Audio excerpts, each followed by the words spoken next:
On est aujourd'hui le mercredi 17 Iyar, on est le 22 mai. Et on va continuer notre cours et tout d'abord, ce cours est consacré à la guérison totale et définitive d'Abraham Ben Sultana. Je vais reprendre aujourd'hui le livre Orot HaTshuva du Rav Kook et je vais d'abord faire un bref résumé et on va avancer un petit peu. Le cours ne sera pas très long aujourd'hui car je suis très occupé, mais malgré tout, on va essayer de tenir une demi-heure. On avait donc parlé jusqu'à présent des deux premiers niveaux de la Teshuvah. Le premier niveau, on l'a largement expliqué, c'est ce qu'on appelle la Teshuvah Tiv'it, la Teshuvah naturelle.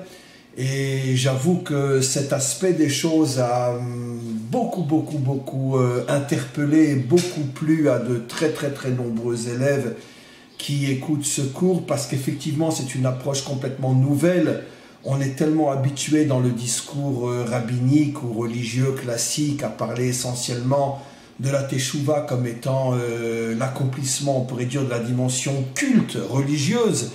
Et on ne parle jamais, pratiquement jamais, de la première Teshuvah dont parle le Rav Kook, ce qui fait de lui un maître authentique, c'est-à-dire d'abord de faire attention à son corps. Comment peux-tu oser parler de ton âme lorsque tu négliges ton corps? Et tant que ton corps, tant que tu n'as pas une vie qui tend vers quelque chose de sage, d'intelligent, que tu fais attention à la manière dont tu vis sur le plan corporel, alors tu n'as aucune raison et aucun sérieux dans l'intérêt que tu portes à ton âme, puisque l'âme est dans ton corps. Si ton corps est détraqué, comment veux-tu que ton âme ne le soit pas aussi? Après, bien évidemment, c'est entre les mains d'Hachem. Il y a eu dans toutes les générations des très grands maîtres, de très grandes sadikim qui étaient malades, qui n'avaient pas un corps qui fonctionnait bien. Mais ça, c'est, encore une fois, le côté Hachem. C'est lui qui décide quelle épreuve il envoie à tel homme, à tel moment, etc.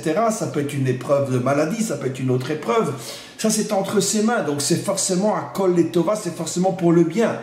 Mais quand c'est l'homme lui-même qui néglige son corps, comme on a des exemples, une nourriture qui n'est pas saine, ou il fume, ou je ne sais quoi, c'est évident que vous imaginez un rave qui fume et qui enseigne la Torah, il n'y a même pas de mots pour décrire une chose pareille.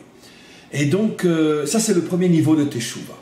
Le deuxième niveau de Teshuvah, on en a parlé aussi, c'est ce qu'il appelle la Teshuvah émounite, et là je vais utiliser le mot exprès, la Teshuvah religieuse, c'est-à-dire que c'est d'une certaine manière la réponse aux besoins de l'âme. Comme je l'ai expliqué, l'âme a un besoin irrationnel, je le dis d'une manière intentionnelle, irrationnel de s'accrocher à quelque chose qui est au-dessus de ce monde, au-dessus de la nature. De la même manière que, comme on a expliqué dans le premier niveau de la Teshuvah, le corps a besoin de vivre en harmonie avec la nature, l'âme a besoin de vivre en harmonie avec le monde qui lui correspond. Ça rejoint le cours de Shekain, ça rejoint le cours d'hier sur le deuxième conte de Rabbi Nachman. L'âme a besoin on pourrait dire, de vivre en harmonie avec le monde qui lui correspond. Et évidemment, le monde qui correspond à l'âme est un monde qui est au-dessus de ce monde, un monde spirituel, un monde métaphysique. Dans le langage de la Torah, c'est ce qu'on va appeler le monde de la Emouna. En français, excusez-moi pour le gros mot, le monde de la foi. Donc, la foi, la Emouna, c'est ce qui permet justement à l'âme de s'épanouir. Parce que l'âme a besoin, c'est assez extraordinaire, parce que de la même manière que le corps, et bien sûr le cerveau fait partie du corps, le corps a besoin de logique, le corps a besoin de pragmatisme, le corps a besoin de comprendre, je parle le cerveau du corps, mais c'est la dimension corporelle. Il a besoin de savoir où il va, qui il est et de tout comprendre. L'âme, c'est exactement le contraire. Et ça, c'est très important ce que je dis. L'âme a le même besoin que le corps, mais son besoin est à l'extrême opposé du corps. Le corps a besoin de logique, le corps a besoin de compréhension. L'âme a besoin de surnaturel, elle a besoin de métaphysique, parce que c'est son monde. C'est là qu'elle se sent bien. Quand elle se connecte à quelque chose qui la dépasse. C'est ce qu'on appelle encore une fois en hébreu la Emouna. Et donc, Le Rav explique que le deuxième niveau de la Teshuvah, c'est donc répondre aux besoins de l'âme et d'adhérer à quelque chose qui, d'une certaine manière, va permettre à l'âme de se sentir au-dessus de toutes les limites, de toutes les contraintes, de toutes les obscurités de ce monde matériel. Parce que l'âme n'est pas à l'aise, elle n'est pas bien dans ce monde matériel. Elle a besoin de En Sof, elle a besoin d'infini. Et il n'y a que la Emouna, il n'y a que la foi qui peut lui donner cet infini. Mais attention, le Rav avait précisé que là, justement, est tout le problème. Parce qu'il n'y a pas un monde qui est plus dangereux que le monde de la foi. Parce que le monde de la logique, c'est vrai ou c'est faux. 1 plus 1 égale 2 et 1 plus 1 n'égale pas 3. Même au niveau de la logique, on peut se tromper, mais disons que les risques sont moins grands. Mais au niveau de la foi, dans la mesure où il n'y a aucune logique, il n'y a aucune preuve que l'on peut apporter, il n'y a rien que l'on puisse démontrer, il n'y a rien que l'on puisse prouver, on a un sacré problème. Le problème finalement de partir dans du n'importe quoi. Et c'est effectivement ce dont souffre le monde depuis des millénaires, ce que j'appelle toutes les fausses religions, c'est-à-dire pratiquement toutes les religions.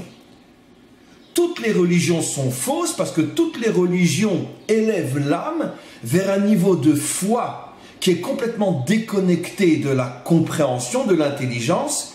Il n'y a plus aucun moyen de réellement savoir si on est parti dans du n'importe quoi ou dans du vrai. Et c'est comme ça qu'on construit toutes les fausses religions. À l'intérieur du judaïsme aussi, il y a de nombreuses facettes qui sont ce que j'appelle moi de la fausse religion. Ça veut dire une déformation totale, profonde, essentielle de la Torah authentique pour créer des mouvements ou toutes sortes de facettes du judaïsme qui n'ont plus rien à voir avec la Torah. Il y a 2000 ans, comme je l'ai souvent expliqué, l'une de ces facettes s'est tellement éloignée, ou je préfère dire, elle a tellement été récupérée par les non-juifs, que c'est devenu le christianisme, qui au départ était une facette qui se dévoilait à l'intérieur du judaïsme, mais très vite cette facette s'est éloignée, de son éloignement elle s'est trop rapprochée des nations, les nations ont complètement récupéré cette facette et c'est devenu le christianisme. Aucune religion au monde n'est à ce point à l'extrême opposé de la Torah que le christianisme, aussi paradoxal que ce soit. Mais quand on comprend les choses dans leur essence, on s'aperçoit que même le bouddhisme est plus près du judaïsme que le christianisme. Et je pèse chacun de mes mots. Et chaque lettre de mes mots est vraie. Même de nombreuses idolâtries sont plus proches encore que le christianisme.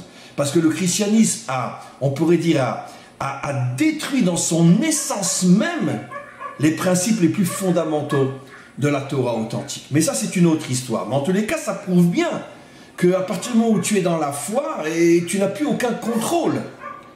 Et on le voit dans d'autres religions, surtout les religions fanatiques, qui prônent la destruction de tout ce qui n'est pas comme eux, jusqu'au point de se faire sauter dans un restaurant où il y a femmes et enfants, parce qu'on s'est tellement élevé au-dessus de la raison que tout devient possible et tout devient même la volonté de Dieu. Et on va massacrer, tuer au nom de Dieu. Donc alors quel est finalement le point de repère pour ne pas sombrer dans toutes ces catastrophes? C'est-à-dire que la question que l'on demande, c'est d'accord, il faut donner à l'âme la réponse à ses besoins. Elle a besoin de s'élever, elle a besoin de sortir des limites de la logique et du pragmatisme. D'accord, mais qui va surveiller l'âme? Qui va faire attention qu'elle ne parte pas dans du n'importe quoi? Alors, c'est en vérité un sujet énorme. Mais je répondrai de la manière la plus simple. On a un critère fondamental. Après, on va revenir sur celui du Rav. Mais on a un critère fondamental. Toute foi qui m'amène à cibler d'autres que moi comme des ennemis à détruire, parce qu'ils n'ont pas la même foi que moi, c'est sûr et certain que c'est une foi mensongère. Une foi qui s'occupe de l'autre pour le détruire est forcément un mensonge.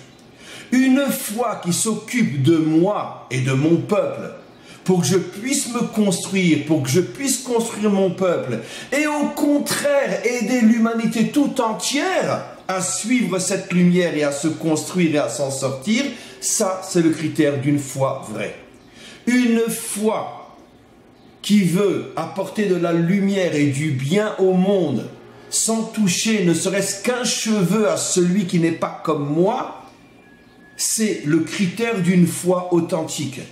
Toute foi qui met en évidence l'ennemi qu'il faut détruire parce qu'il s'oppose à la volonté de Dieu, c'est une foi mensongère. Donc évidemment, j'ai donné le critère le plus général. Mais à partir de là, on peut déjà tout de suite voir quelles sont toutes les foi mensongères dans l'histoire. Bien évidemment. Et donc, aussi un autre critère, toute foi prosélyte est forcément un mensonge. Toute religion qui essaye de ramener l'humanité tout entière à sa foi est forcément un mensonge, même si ce n'est pas par la force. Parce que on doit comprendre que le monde est composé de caractères différents, de natures différentes, d'histoires différentes, et qu'il y a différentes facettes, parfois même très très différentes, et différents chemins de se lier au Dieu unique. Attention, je ne parle pas de l'idolâtrie, et encore moins des fausses religions. Mais même au moment de la délivrance finale, les 70 nations, chacune d'entre elles aura sa propre facette, son propre chemin, sa propre connexion avec le Dieu un. Et la manière dont telle nation se connectera au Dieu un ne sera pas la même manière que l'autre nation et l'autre nation et l'autre nation, et encore moins la même manière que celle qu'utilisera le peuple juif au moment de la délivrance finale. Ça sera 71 connexions différentes tout autour du Dieu un. Sans idolâtrie, sans mensonge, mais malgré tout 71 connexions différentes. Donc à partir du moment où une religion dit tout le monde doit être ci, tout le monde doit être ça, c'est sûr que c'est un mensonge. C'est sûr que c'est un mensonge, comme je viens de le dire, et maintenant on va revenir à ce que le Rav explique. Les deux premières explications, encore une fois, sont selon ce que j'ai rajouté moi à ce que le Rav explique. Et le Rav lui-même dit qu'un critère pour mesurer l'authenticité de la foi, de la Emouna, c'est l'action. L'action dans le but de réparer ce monde. Ça veut dire que si la foi te laisse dans une situation passive, statique, je crois en Dieu, je crois en la délivrance, j'attends le Messie, j'attends le paradis, etc. Bref, si la foi fait de moi un homme passif qui est dans l'attente de quelque chose qui me prendra en charge, c'est sûr que c'est une foi fausse. Si la foi, si la Emouna me pousse à m'investir dans ce monde afin de changer ce monde et d'apporter ne serait-ce que mon grain de sable à la construction du monde et que je consacre ma vie à apporter ce grain de sable, à plus forte raison cette pierre, à plus forte raison ce mur et pourquoi pas la maison tout entière, ça sera le Mashiach bien sûr. Mais chacun d'entre nous a le devoir d'apporter quelque chose et à partir du moment où où la Emouna me mène à l'action concrète pour améliorer ce monde, c'est la preuve incontournable comme quoi, effectivement, ma foi est une foi authentique. Donc je résume les trois critères d'une Emouna authentique. Je n'ai pas d'ennemis, je ne cherche à convaincre personne d'avoir la même foi que moi, et ma foi me mène à l'action, un investissement dans ce monde concret dans le but de le changer concrètement et pas uniquement avec de belles paroles ou de beaux espoirs. On va passer maintenant à la troisième partie de la Teshuvah, le troisième degré de la Teshuvah. A Teshuvah sikhlit i ota shikvar rachshala et ativit ve'emuna. Le troisième niveau de la Emouna s'appelle la Teshuvah sikhlit, ce que je vais traduire par la Teshuvah qui est, on pourrait dire, le produit, la résultante directe de la sagesse. Une teshuva qui est fondée sur la sagesse, sur la compréhension profonde. La première, c'est uniquement une teshuva hygiénique. La deuxième, une teshuva émounite. Donc elle est au-dessus, on pourrait dire, de la sagesse, au-dessus de la compréhension. Et voilà que le Rav maintenant revient au troisième niveau de la teshuva, qui est le plus haut niveau de Teshuvah, qu'il appelle la Teshuvah sikhlit. Je vais traduire sirlit par sagesse. Une teshuva, encore une fois, qui est fondée, qui s'enracine dans la sagesse. Iota, donc elle vient après la naturelle et la émounite. Shekvar ba le madriga eliona, et quand tu arrives à cette teshuva, tu atteins le plus haut niveau de la teshuva. Asher lo rak tsar gufani o nafshi v'ruchani, car cette teshuva là n'est pas uniquement une réponse à un besoin physique ou à un besoin spirituel. Le besoin physique, c'est comme on l'expliquait, le fait de vivre en harmonie avec ce monde. Le besoin spirituel, c'est le fait de placer son âme dans un monde qui lui correspond, c'est-à-dire un monde surnaturel et métaphysique. Et c'est pour ça que je fais teshuva, pour me sentir bien avec mon corps ou avec mon âme. Cette teshuva, explique le Rav, n'a rien à voir avec la réponse apportée à un besoin. On ne vient pas dans ce troisième niveau de teshuva combler un manque. Et cette teshuva-là ne te pousse pas à vivre uniquement en acceptant ce qu'on te demande de faire sans te poser de questions. De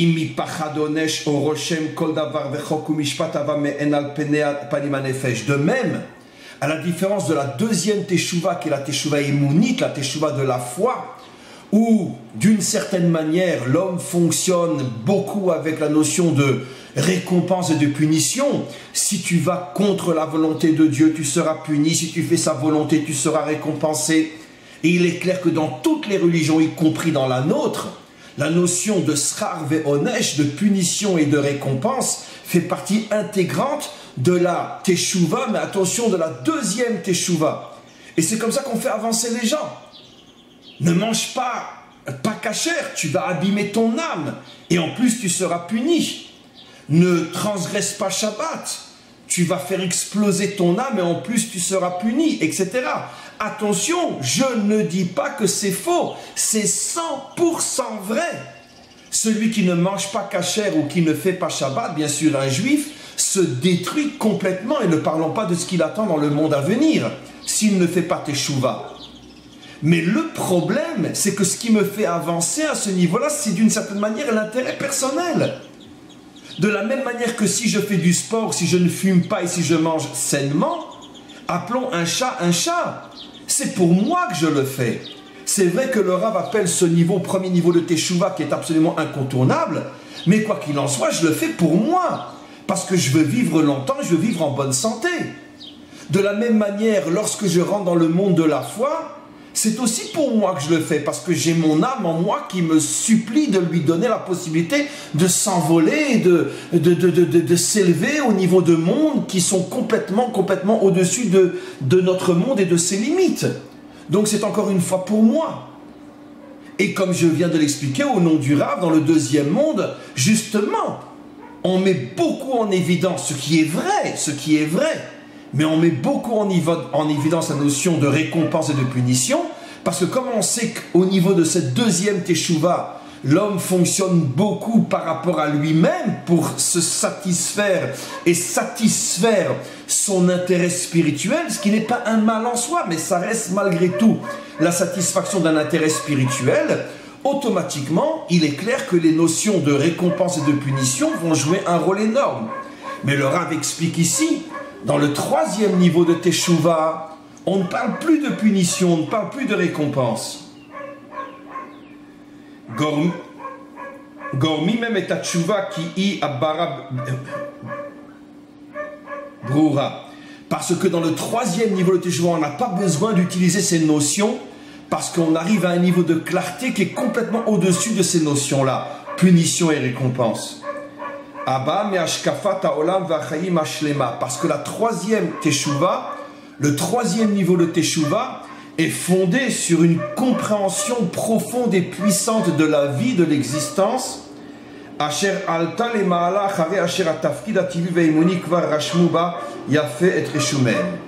veut dire qu'on ne va pas beaucoup expliquer aujourd'hui, je reprendrai cette notion beaucoup plus profondément le prochain cours. Comme je vous l'ai expliqué, je suis très pressé aujourd'hui.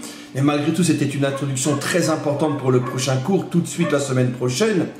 Il explique que le troisième niveau de teshuva est fondé sur une compréhension profonde de la vie, de l'existence, de son pourquoi, de son but. Et à partir du moment où l'homme prend profondément conscience du pourquoi de l'existence, c'est ce qui va le faire avancer, c'est ce qui va le changer, c'est ce qui va lui faire prendre conscience de la vie qu'il doit mener et construire. Et donnons un exemple dans d'autres domaines. Quelqu'un, par exemple, peut faire des études et apprendre un métier parce qu'il sait, c'est ce qu'il veut, que ce métier-là, va lui plaire et puis surtout va lui permettre de gagner beaucoup d'argent. Quelqu'un peut choisir de faire le même métier parce qu'il comprend qu'en faisant ce métier, il va se construire et construire le monde. Prenons l'exemple du métier de médecin. Quelqu'un peut décider d'être médecin parce que ça rapporte bien, si c'est un bon médecin. Quelqu'un peut décider d'être médecin parce qu'il a compris qu'un homme est sur terre pour essayer, s'il en a les capacités, de faire le maximum de bien autour de lui. Et donc c'est pour ça qu'il choisit le métier de médecin. Quelqu'un peut choisir de devenir un leader parce qu'il veut le pouvoir, parce qu'il veut la gloire, parce qu'il veut la force et la puissance, et l'argent surtout. Quelqu'un peut décider de devenir un leader parce qu'il aime son peuple, il est prêt à mourir pour ce peuple, il veut absolument aider ce peuple et il sacrifie sa vie, donc sa vie privée, personnelle, pour se consacrer uniquement à son peuple. Et les deux font la même chose, mais la pensée, l'intérêt, le but n'est pas du tout le même. Et bien c'est exactement cela. Tant que tu fais tes chouvas parce que tu veux la récompense du monde à venir et tu as peur de la punition, et finalement ce n'est pas la teshuva en tant que telle qui t'intéresse, mais c'est les conséquences de la teshuva. Est-ce que tu vas être récompensé ou être puni? Mais le troisième niveau de teshuva est que je fais teshuva parce que la teshuva elle-même, indépendamment de ses conséquences, la teshuva m'intéresse. Me connecter à Dieu m'intéresse. Faire quelque chose dans ce monde, c'est ça ce qui m'intéresse. Suivre le projet divin, c'est ça ce qui m'intéresse. Être un émissaire d'Hachem dans ce monde, c'est ça ce qui m'intéresse. Sentir que ma vie a un sens, c'est ça ce qui m'intéresse. Punition, récompense, je m'en fous royalement. C'est pas ça qui me motive. Ce qui me motive, c'est que aujourd'hui, pas demain, aujourd'hui, je veux donner un sens à ma vie. Et ça, c'est le plus haut niveau de teshuva. Et donc, ce phénomène, encore une fois, on le retrouve dans pratiquement tous les aspects de la vie. Pourquoi on se marie, pourquoi on a des enfants, pourquoi on travaille. On peut le faire par intérêt. Je me marie parce que j'ai pas envie d'être seul, parce que quand je rentre chez moi, j'ai envie de trouver une maison et un repas préparé, et quelqu'un de gentil à mes côtés. Et voilà. Donc, encore une fois, c'est pas le mariage en tant que tel, mais c'est ce qu'il m'apporte qui m'intéresse. Ou bien je me marie parce qu'en tant que tel, je sais que je n'existe pas si je ne suis pas marié. Comme disent nos maîtres, Adam she'eno isha eno Adam. Ça veut dire que ce n'est que le mariage qui me permet d'exister. Donc, le mariage en tant que tel, indépendamment de savoir si elle cuisine pas, si la maison est propre, elle n'est pas propre, je m'en fous royalement. Tant mieux. Mais c'est pas ça le problème. Le problème, c'est que je veux exister. Je veux que ma vie ait un sens. Et je crois en ce que disent nos maîtres, qu'un homme qui n'est pas marié, sa vie n'a aucun sens. Aucun sens. Donc, je veux donner un sens à ma vie. C'est pour ça que je me marie. Etc., etc. Donc cette prise de conscience du pourquoi réel de l'existence, c'est ça finalement le véritable sens de la troisième teshuva, et on continuera Be'ezrat Hashem.